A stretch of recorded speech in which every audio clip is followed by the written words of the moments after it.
The Torah tells us, "Ushmarta miod lenafsho sechem," that one has a biblical mitzvah to make sure that they stay out of danger and take care of themselves and they be healthy.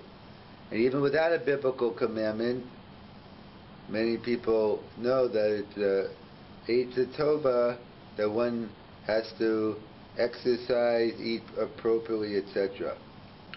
So there are not only dinim d'oraisa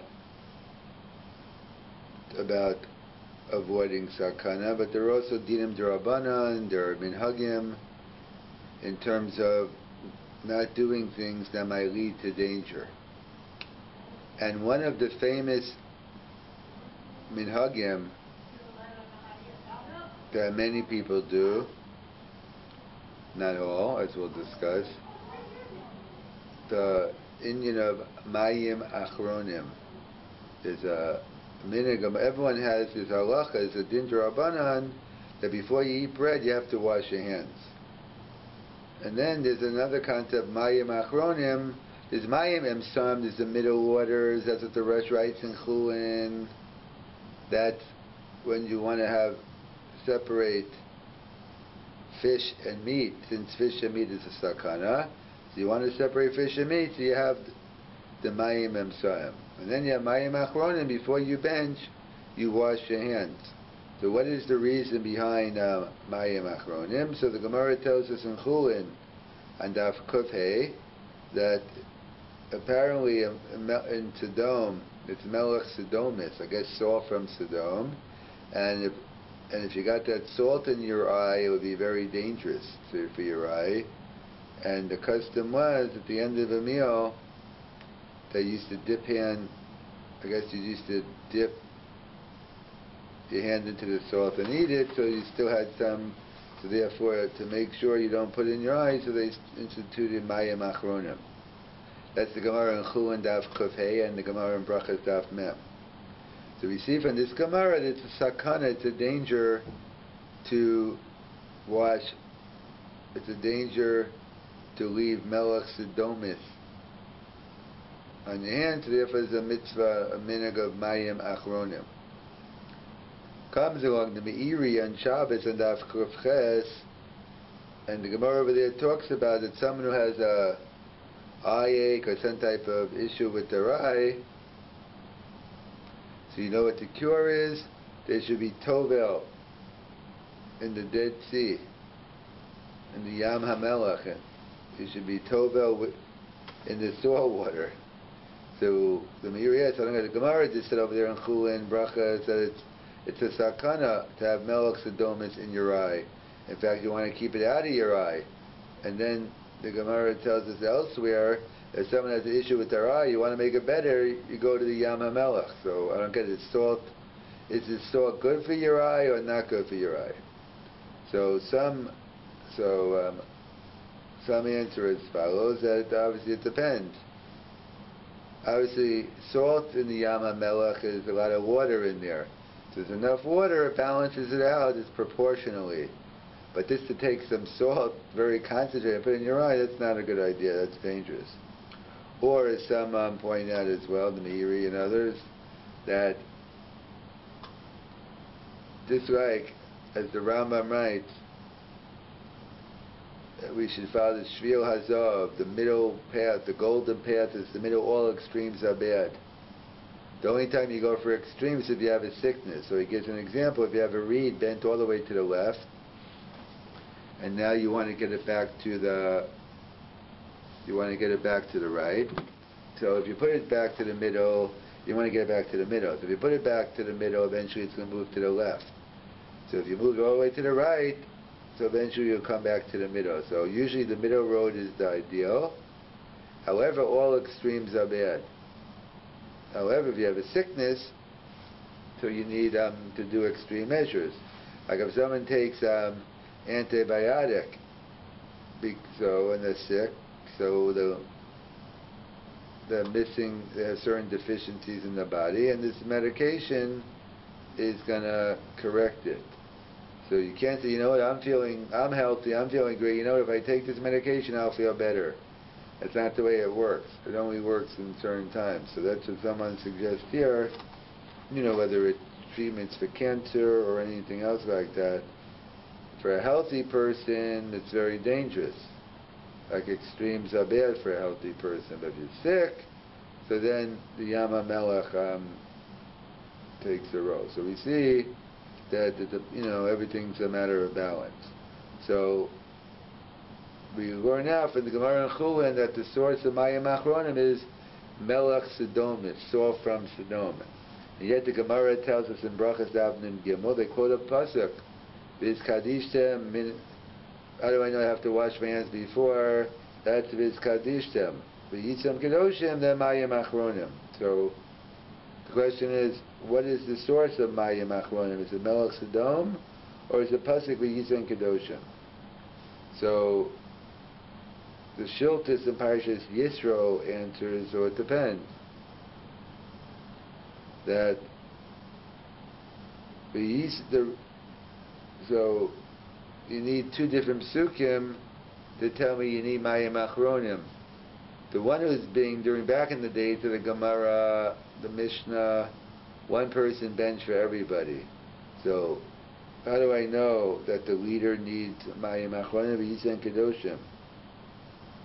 Only because he's leading the show. But how do I know everyone else? That's based on Melech Sodom. Melech Sodom applies to everybody. So that's a discussion why we need, if that's really, if you really need the two or not. Others say the main reason is Melech Sodom. The psukim are just a smachtu, what they call an asmachta. So either way, that's a discussion. Melech Sodom is over Yisen Kedoshim. However, the question is, what about Bisman Isaiah? In our day, where we don't have Melech Sodomis, is it still imperative that we wash Mayim Achronim? Or we don't have to worry about it anymore? That's a major dispute among the Rishonim. Tosfos writes that one does not have to wash their hands at all after the meal because there is no Melech Sodomis, so there is nothing to worry about. And the Rambam disagrees and says, Chamira Sacannah me'isura, that we're more strict when it comes to danger than we are when it comes to Isser.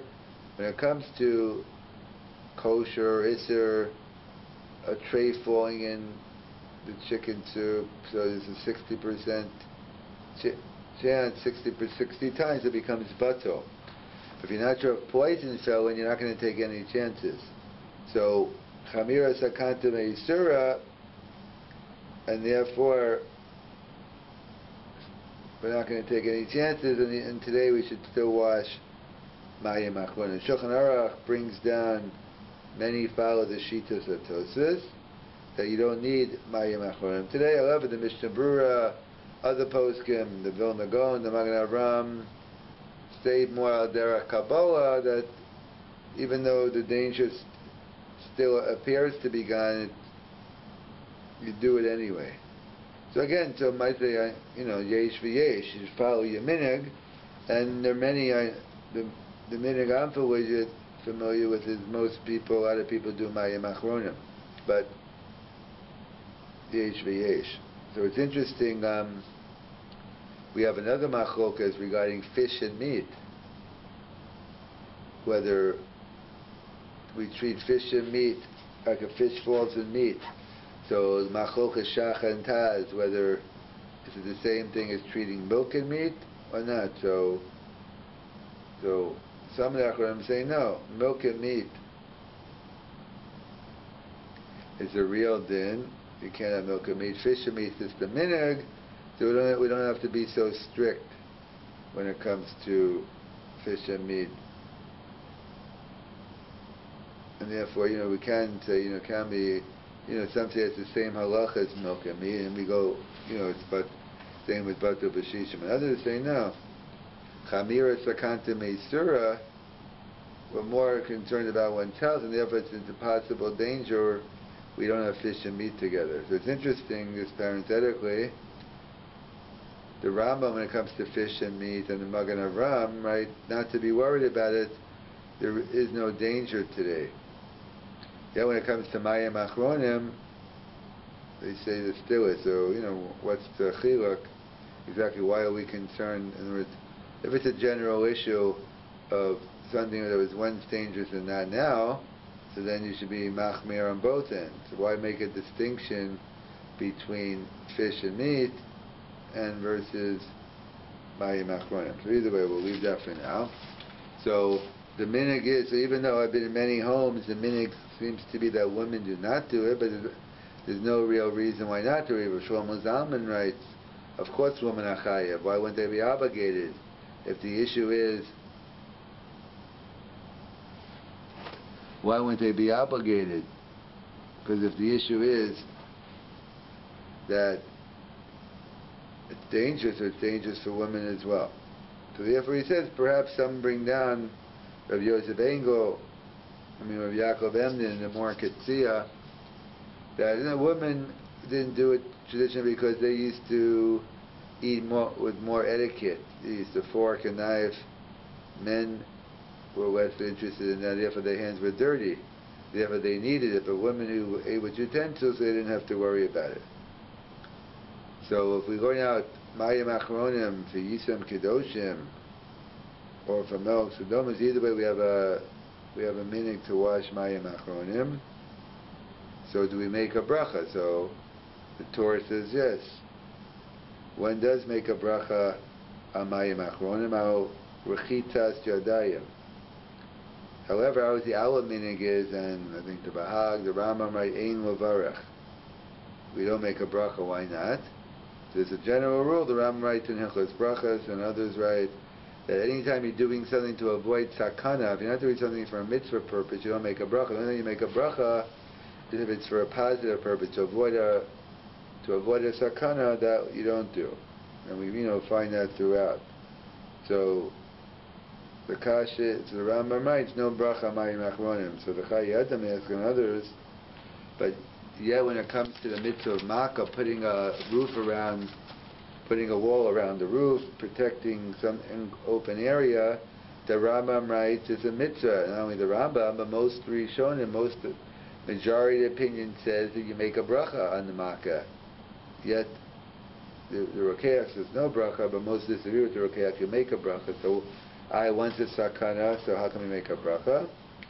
So therefore they quote from the Minchas Chinuch and others that it depends. We know there are two parts to the mitzvah of makkah. There's a mitzvah of makkah, or sasim dam, to avoid danger, and then there's a positive mitzvah. So out makkah, you only make a bracha on the mitzvah zaseh when you're proactive. It's a discussion at what point do you make it, right in the beginning or at the end, the first now, the last now, but when you're proactive, but by mayim achronim, there's no aseh, it's only a negative, and therefore there's no bracha. And that's what and to the kasha they ask is, the Rambam writes in Hilchos Brachas, why don't we make a brachas on mitzvahs v'adam ha'chaveiro? The Rambam says you don't make brachas on mitzvahs, you only make brachas on mitzvahs v'adam ha'makom. Why not? So some say, like the famous Rashba, others, because it's always totally v'das acherim, and it's dependent on someone else, and therefore you don't make a bracha. The Aruch HaShulchan writes this famous thing, we always ask, can I tell myself it's Sivan? It has to be recognizable that you're doing a mitzvah. If everyone does it, so then you don't make a bracha. So the kasha is, why is there, everyone, if it's a danger, you have a pool, you put a gate around it, if you're going to use your roof, you're going to cover up it, everyone with common sense is going to put a fence around it.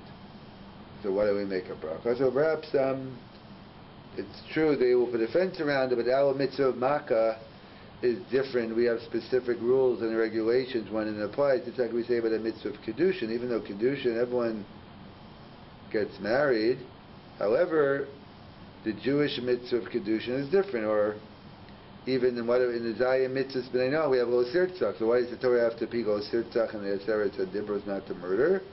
Because how do you define what's considered murder? So in the definitions, it's different. So let's summarize.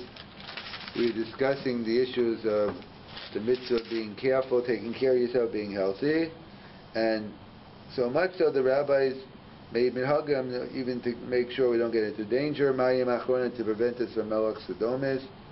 From other places it seems Shabbos Kovches that if you have an eye problem, you do go to the Yam Shel Melech, so is it good or not? So obviously it depends on the proportions.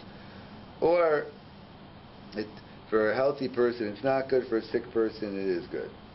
And then we discuss Mayim Melech Sodom, or V'yisem Kedoshim Mayim Achronim. So some suggest, what do we need? 2 psukim, one's going on the one who's reading it and davening and benching, and for everyone else. And then we pointed out Bisman Isaiah, major machlokas, whether you do Mayim Achronim or not. The Tosfos writes that don't have to wash at all, and the Rambam writes Amir Sakanta Meisura, you do have to. The Shulchan Aruch brings down that many follow the cheetahs of Tosfos. However, the poskim Mishnah say, nevertheless, one should go ahead and wash Mayim Achronim anyway. That it seems to be a similar issue by fish and meat, whether we say it's stricter or not. Amir Sakanta Meisura. It seems that the Magen Avraham and Rambam seem to have a different view there. And then, this the Mishnah will point out, if you are going to wash Mayim Achronim, you should do it properly, washing down to your knuckles at least. And women are chayiv in Mayim Achronim. Why is it not to do it? The assumption is their hands are clean anyway, because they have etiquette, they use forks and knives, as opposed to guys who use their hands. What about a bracha Mayim Achronim? So the Torah actually made a bracha, Rechitzas Radayim. The Rambam writes no bracha, because you don't make a bracha when you're trying to avoid Sacannah. And then they point out that's why there's no bracha on Charoses Leil Seder. The Kash is, the Rambam writes there is a bracha by Makkah, so why is there a bracha on Makkah? Makkah putting a fence around the pool or the roof. Why is there a bracha? It's just to avoid Sacannah. So apparently by Makkah, not only is there an issue to walking in it without having the proper precautions, but there's a mitzvah aseh to do it. So we're making a bracha on the mitzvah aseh. Now you can't make a bracha Mayim Achronim, you can't. And the Rambam writes, no, only brachas be'anam l'makah, no brachas be'anam l'chaveiro. And the Rash brothers say it's based on because be'anam l'chaveiro is totally b'das l'cheirim. Or the Aruch HaShulchan writes at the end of Kosher Mishpat, Asher Kesem V'Zav, only things that are recognizable that you're doing a mitzvah. So therefore, why don't we make a bracha makkah? Everyone does makkah. So therefore, perhaps the mitzvah makkah is different than our mitzvah makkah is different than that mitzvah makkah. Just like we needed another lo tirsach, another lo sinach, all these things when it comes to kedushin, marriage, and other mitzvahs. Even though we might have similar mitzvahs, but the geder hadin, the parameters are different. And that's why we make a bracha makkah, but not a Mayim Achronim.